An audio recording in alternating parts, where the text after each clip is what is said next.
muy conocido y muy utilizado en el área de la rehabilitación de la fisioterapia. Eh, para entender un poquito sobre el ultrasonido, tenemos que hablar un poquito sobre algunos conceptos básicos que son Pero salió bien rojo.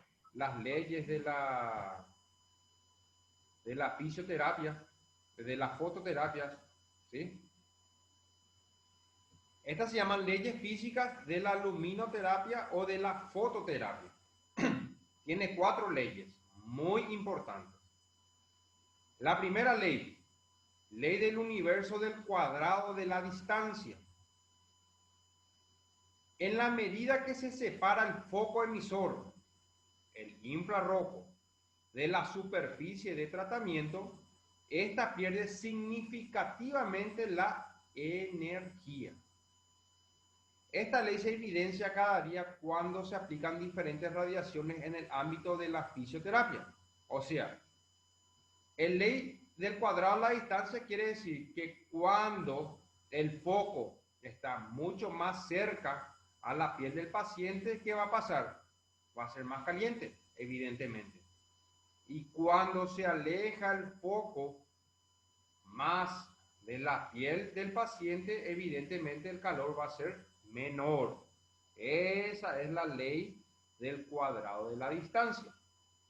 Cuando se aleja el emisor del sitio de lesión, la intensidad disminuye.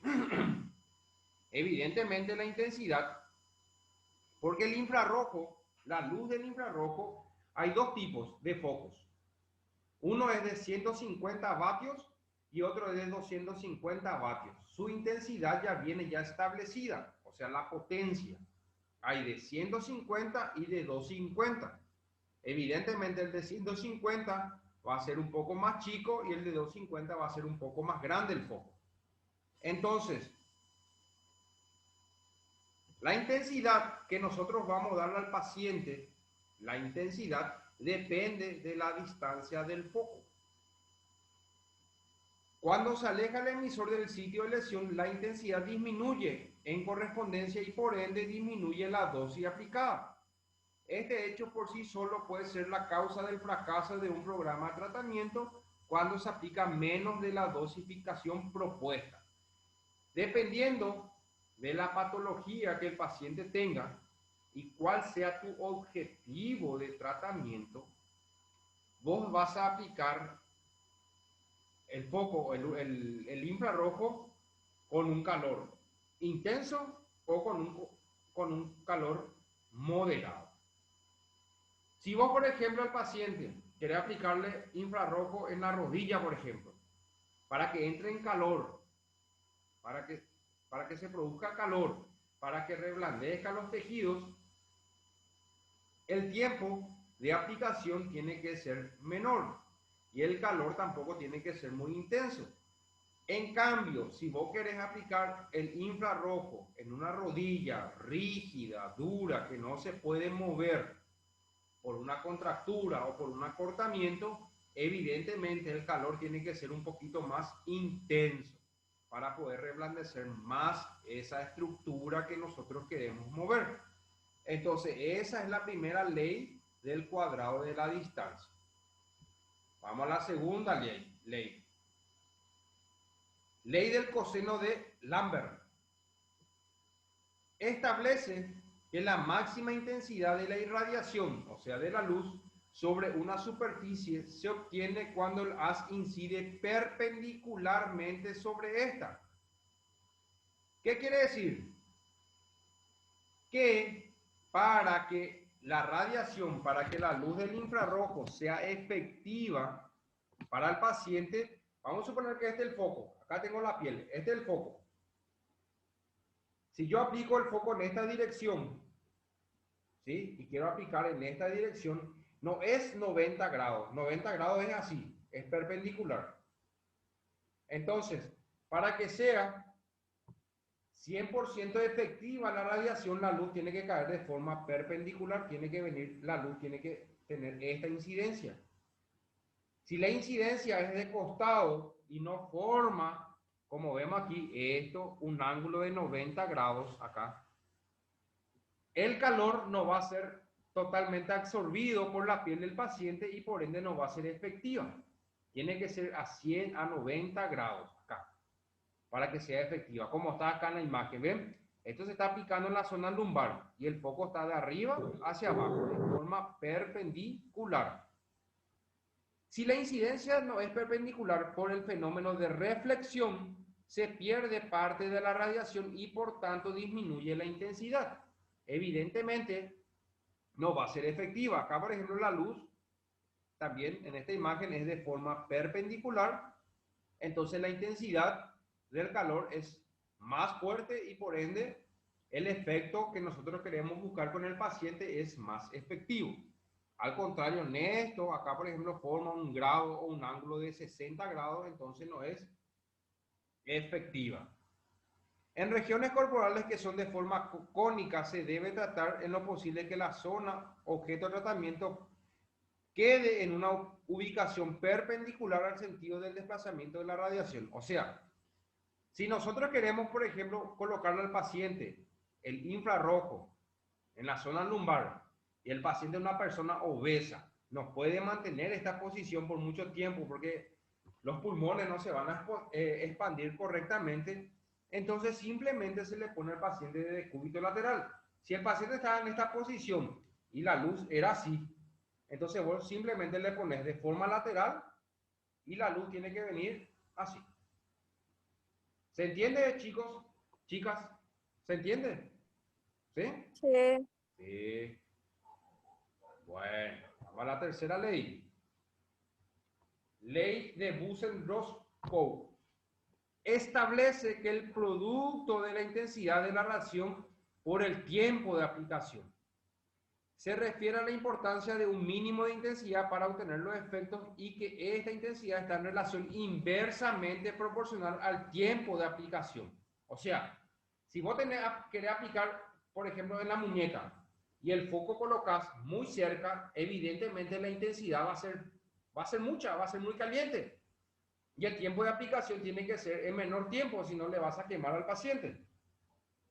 Si vos alejas el foco, pones más lejos y el paciente siente un calor suave, agradable, entonces para que se produzcan los efectos, el tiempo de aplicación tiene que ser mayor.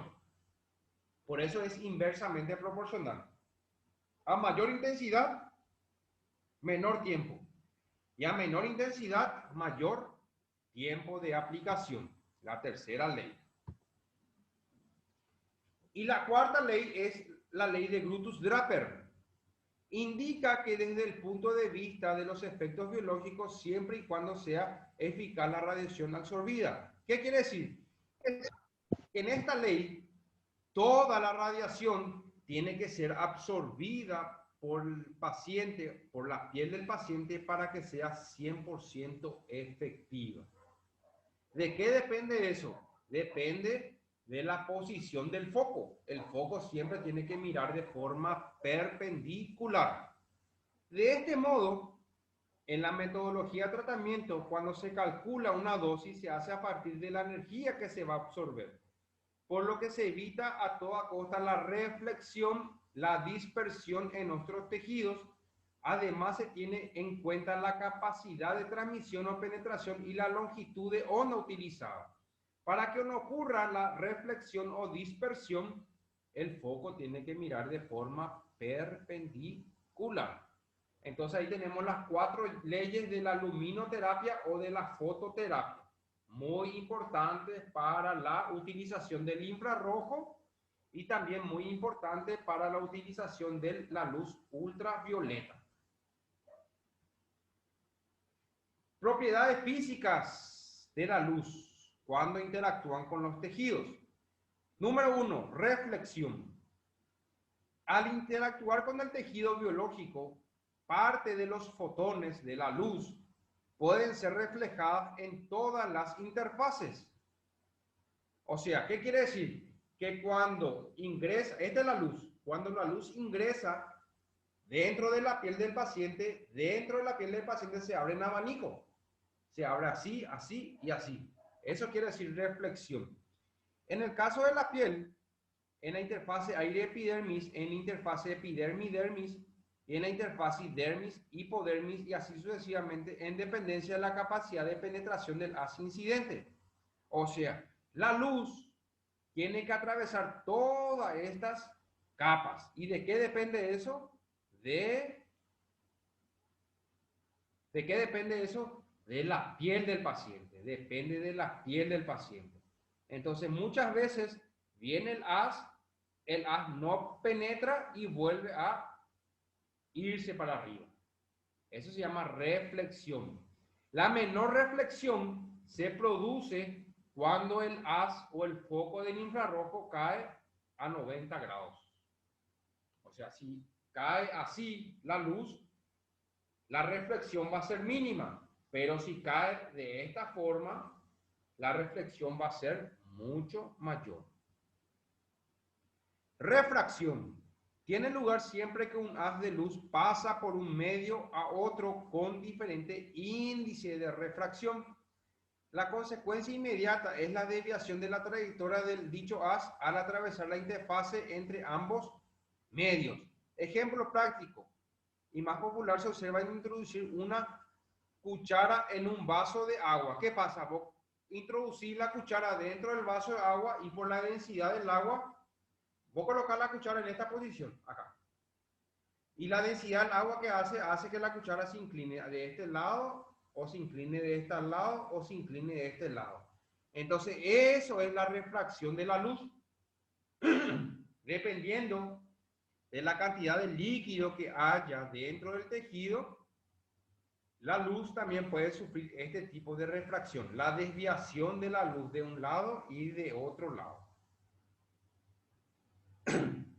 La transmisión se refiere al recorrido del haz incidente dentro del tejido, es la proporción del flujo radiante que atraviesa el medio.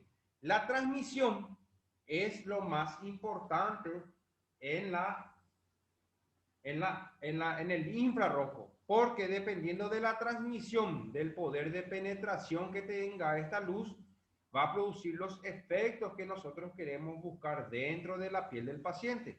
Sobre todo, el efecto, ¿qué efecto produce el calor cuando entra dentro del cuerpo? A ver, ¿quién me puede decir? ¿Qué produce a nivel vascular?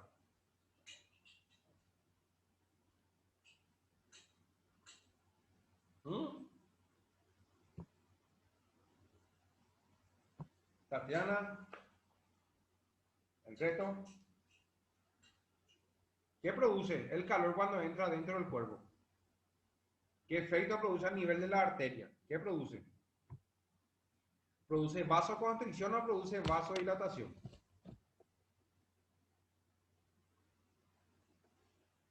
Produce vasodilatación. La arteria se dilata, aumenta de tamaño. Y el hielo produce vasoconstricción, hace que la arteria disminuya de tamaño. Dispersión es la proporción del flujo radiante que se entretiene dentro del tejido, puede ser la suma de la energía que se refleja y se refracta. La dispersión, aunque la dispersión atenúa de alguna manera la transmisión, se plantea que puede constituir un paso o previo a la absorción. La dispersión depende de la densidad del tejido que nosotros queremos que la luz atraviesa. Por ejemplo, no es lo mismo la dispersión en la rodilla que la dispersión en el muslo, por ejemplo, en el cuádriceps. Evidentemente en el cuádriceps, como hay mayor masa muscular, mayor tejido, mayor líquido, hay fascia. Entonces esa zona va a ser mayor la dispersión. En cambio en la rodilla, como hay solamente tendones y ligamentos y luego ya está el hueso, entonces la dispersión va a ser mucho menor. Y la absorción, que es el objetivo, es lo que nosotros buscamos, que esa luz se absorba o que el cuerpo absorba esa luz para poder producir los efectos deseados, que fue lo que yo les dije, que es la vasodilatación. Entonces, partiendo de todo eso, ahí tenemos el infrarrojo, que es un agente físico, la luz, agente terapéutico, luminoterapia, método de producción del calor mediante una radiación y qué tipo de calor produce un calor seco. No es lo mismo, por ejemplo, que la convección, donde teníamos las duchas calientes, los saunas, los baños de vapor, donde el calor ahí es un calor húmedo, acá el calor es seco. La radiación infrarroja es una radiación electromagnética cuya longitud de onda comprende entre los 760 a los 780 nanómetros. Por eso tiene ese color rojo. Cuando la longitud de onda es menor a 760, ahí nace la luz ultravioleta. Límite de color rojo en la zona visible del espectro, límite del espectro a las que pertenecen las microondas o los microondas. ¿Sí? El Sol es la primera fuente natural de radiación infrarroja, constituye el 59% del espectro de emisión solar y el 40% de la radiación solar que llega a la superficie terrestre. ¿Por qué el Sol? Porque el Sol se encuentra en las radiaciones iónicas del Sol entre 760 a 780 nanómetros. Si era menor su longitud de onda, evidentemente el Sol o las radiaciones solares iban a tener otro color, un color más violeta. Los principios del infrarrojo, propiedades físicas de la luz y su impacto en la interacción con el tejido. Todos los fenómenos que vamos a ver ocurren a la vez en muchos casos. Uno de estos fenómenos predomina hasta excluir prácticamente a los otros. Insistimos en que solo la fracción de un haz luminoso que al incidir sobre un tejido va a conseguir un efecto determinado será aquella que realice el fenómeno de absorción, la ley de Brutus-Draper. ¿Qué quiere decir? Que toda radiación tiene que ser absorbida en su 100% para que sea efectiva. ¿Y de qué depende de que la absorción sea un 100%? ¿De qué depende eso? Chicas, ¿de qué depende? ¿De qué depende que la absorción sea 100%?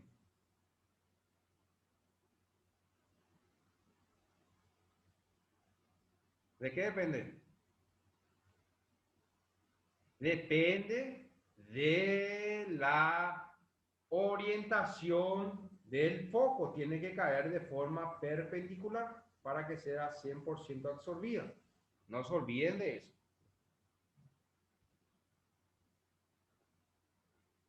Entonces, fuente lumínica, ¿de dónde viene esta luz? Este es el foco del infrarrojo. Son las ondas más visibles porque se acercan al espectro visible del color rojo, dependiendo de la longitud de onda. Por lo tanto, son las de más alta frecuencia. ¿Sí? Este tipo de fuente se obtiene por medio de un filamento. Acá dentro del foco hay un filamento que se llama filamento de tungsteno y carbónico. Este es el procedimiento más antiguo de la radiación infrarroja y su profundidad es de 5 a 10 milímetros en la piel. O sea, ¿qué quiere decir? No es que este foco está pintado en color rojo, por eso es infrarrojo. No, depende de este filamento de tungsteno y el carbono que se encuentra dentro del foco. Entonces, al prenderse, ese filamento interactúa con el carbono y emite la radiación infrarroja. Los efectos locales del infrarrojo. ¿Cuáles son los efectos? Local quiere decir, si yo aplico sobre el codo, el efecto local va a ser en el codo. Si yo aplico en el hombro, el efecto local va a ser solamente en el hombro. Sobre la piel, o sea, el aumento de la temperatura, dependerá de la absorción de la radiación y del poder en que la piel tenga para defenderse del calor. Pueden producirse quemaduras. Entonces, ¿cuál va a ser el efecto local que va a producir en esa zona? La piel se va a encontrar caliente, evidentemente. ¿Por qué se va a encontrar caliente? Porque se va a producir la vasodilatación, ¿sí? Y hay que tener mucho cuidado con las quemaduras. Efecto general. Efecto sobre la circulación. Hay aumento de la corriente sanguínea. Aplicaciones moderadas. Hay una simple dilatación y aplicaciones muy intensas. y puede producir éstasis capilar con considerable exudación y congestión venosa. O sea, dependiendo de la intensidad de lo cerca que esté el foco, va a producir, por ejemplo, puede llegar a producir una congestión venosa cuando está muy cerca, cuando ya es muy caliente. En general, el calor que tiene que sentir el paciente en la emisión infrarroja tiene que ser un calor intenso, pero un calor agradable, que no le molesta al paciente, que pueda estar con ese calor 10, 15, hasta 20 minutos inclusivemente. Efectos sobre la respiración, hay una hiperventilación, ¿sí? El paciente empieza a hiperventilar porque el calor o el efecto general va a producir vasodilatación a nivel circulatorio y eso va a interactuar con la parte respiratoria. Descenso transitorio de la presión sanguínea, ¿por qué? Porque se va a producir una vasodilatación. Aumento del número de pulsaciones. El número de pulsaciones quiere decir el latido del corazón. Las pulsaciones normales o normal de una persona adulta es entre 60 a 80 pulsaciones por minuto. Efectos sobre el metabolismo. Evidentemente, si nosotros aplicamos calor sobre el codo, el metabolismo celular en el codo va a aumentar. Aumento de la diuresis y la eliminación de sales. El paciente va a sudar y luego el tratamiento va a orinar. Pérdida transitoria de peso debido a la pérdida de líquidos. Hasta ahí se está entendiendo, chicas. ¿Tienen alguna pregunta? Háblenme, por favor, porque parece que estoy solo acá.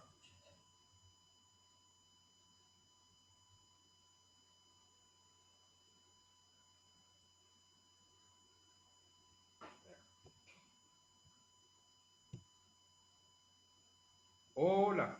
¿Ustedes me están escuchando? Tatiana, Vanessa, ¿me escuchan? Sí, profe, te Ah, escuchamos. y porque nadie me habla nomás, entonces ya me estoy preocupando. Sí, profe. Ah, bueno, Estamos escuchando, mamá. bueno. ¿No tienen ninguna pregunta? ¿Se entendió bien hasta ahí? No, Sí, sí, tranquilo nomás. Bueno. Indicaciones. Evidentemente, como es calor, va a ser las mismas indicaciones que la termoterapia.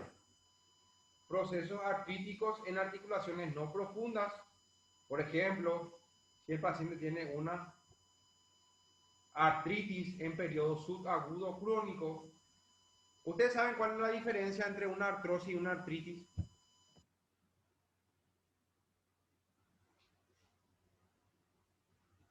¿Saben cuál es la diferencia entre la artrosis y la artritis? ¿No? Bueno, la artrosis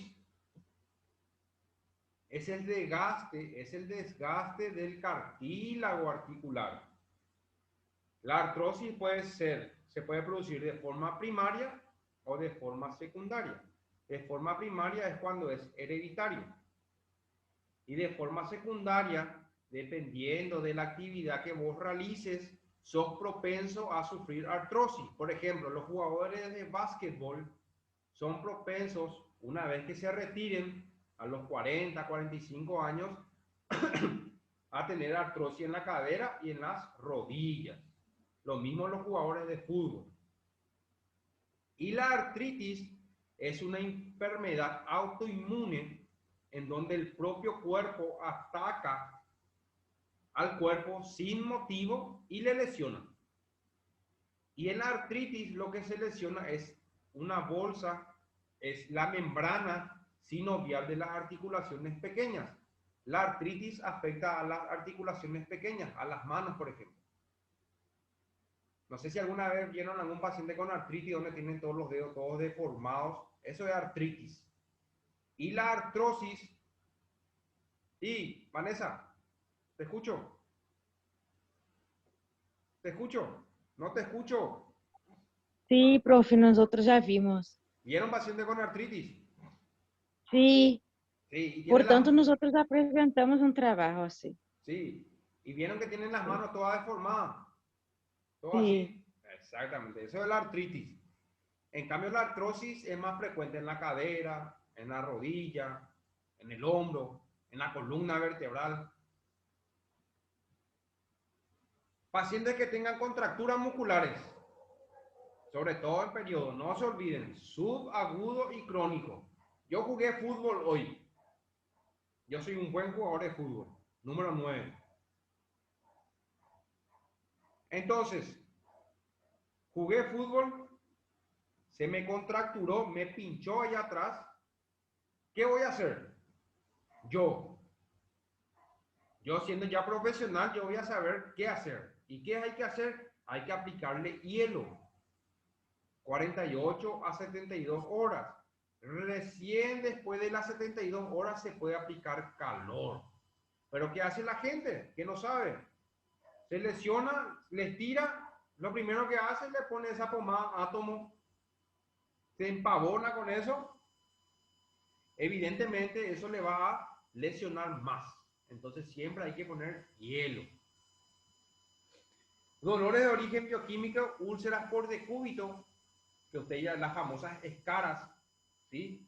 Se utiliza mucho el infrarrojo y sobre todo se utiliza la radiación ultravioleta.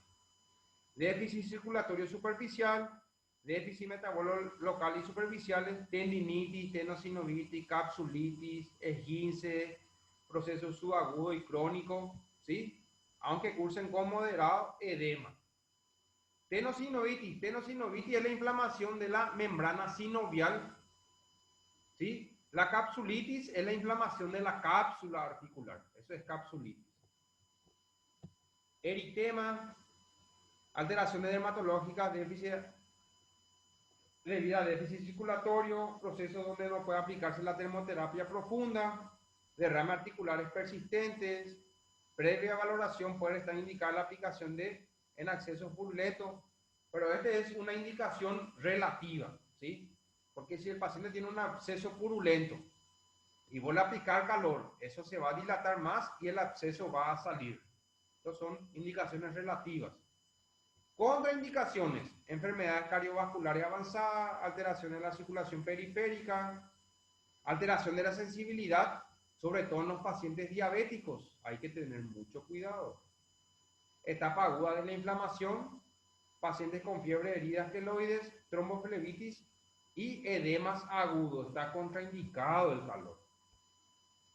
Precauciones: eliminar la piel, pomada o otra sustancia extendida sobre ella. O evidentemente, si tu paciente viene con crema, tenés que limpiar esa zona para poder aplicarle el calor, porque si no se va a quemar. Que el paciente no mire directamente a la lámpara infrarroja porque puede afectar la retina. Controlar que la temperatura general no aumente.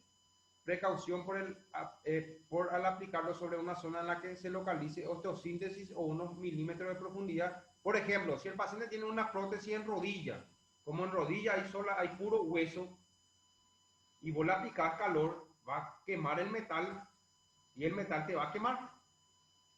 Si el paciente tiene una prótesis en el hombro, está contraindicado el calor.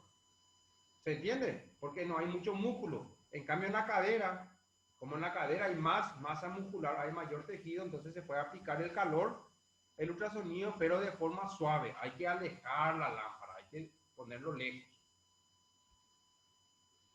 Herida en proceso de cicatrización, o sea, si la herida está con la sutura todavía el paciente, ¿cómo nosotros vamos a ver si el proceso está todavía en proceso de cicatrización? Cuando el color de la herida es todavía ese color violeta. Eso quiere decir que está todavía en periodo de cicatrización. Pacientes sometidos a anticoagulantes, contraindicados. Los pacientes hemofílicos, por ejemplo. Los hemofílicos están contraindicados con el calor. Pacientes con insuficiencia cardiorrespiratoria y en procesos que cursen con edemas importantes. Parálisis facial por baja respuesta neurovegetativa, sobre todo en aquella parálisis parcial en periodo agudo. Cuando recién sufrió la lesión está contraindicado el calor. Alteraciones de la piel, procesos tuberculosos, si el paciente tiene una tuberculosis muscular o de hueso, que es lo más común, está contraindicado.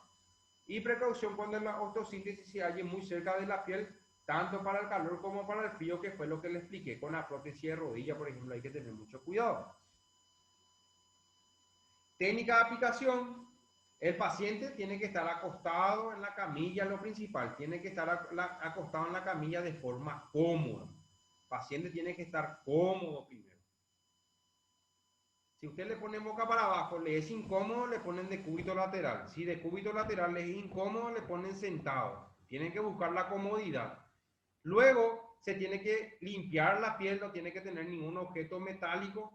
¿Sí? Por ejemplo, en la mano, si le vas a aplicar en la mano, no tiene que tener anillo, pulsera, ni reloj, nada. Libre de metales. ¿Sí? La lámpara se tiene que aplicar de forma perpendicular a la zona a tratar. Y el tiempo de aplicación es de 15 a 30 minutos, dependiendo de lo que nosotros queremos buscar con el paciente. ¿Sí? Cuidados, sobre todo con el foco, que no esté flojo, que las conexiones no estén flojas, que no esté el cable no esté cortado, conexiones afectadas por corrosión, suciedades, degradación de los materiales. Siempre hay que tener cuidado con eso porque eso le puede correr al paciente. Y ahí, ¿tienen alguna pregunta? ¿Una clase cortita? ¿Algo que quieran preguntar? Entonces, para la aplicación del infrarrojo o para cualquier tratamiento, en este caso el infrarrojo, siempre tu paciente tiene que estar cómodo. Si vos le pones al paciente boca para abajo y al paciente no le molesta esa posición y el paciente viene para que el dolor desaparezca, ¿qué va a pasar? El paciente se va a ir con otro dolor, se va a ir con dolor en la cintura, en el hombro, en la cabeza y el cuello va a ser peor el paciente. Y al día siguiente ya no va a venir para tu sesión de fisioterapia. Ustedes siempre tienen que buscar primero la comodidad. Les tienen que preguntar, ¿se siente cómodo usted, señora, usted, señor? No, vos sabés que licenciado no me gusta esta posición, me molesta. Ah, bueno, señora, disculpe, vamos a ver otra posición. Y vas buscando la posición más indicada para el paciente, ¿sí?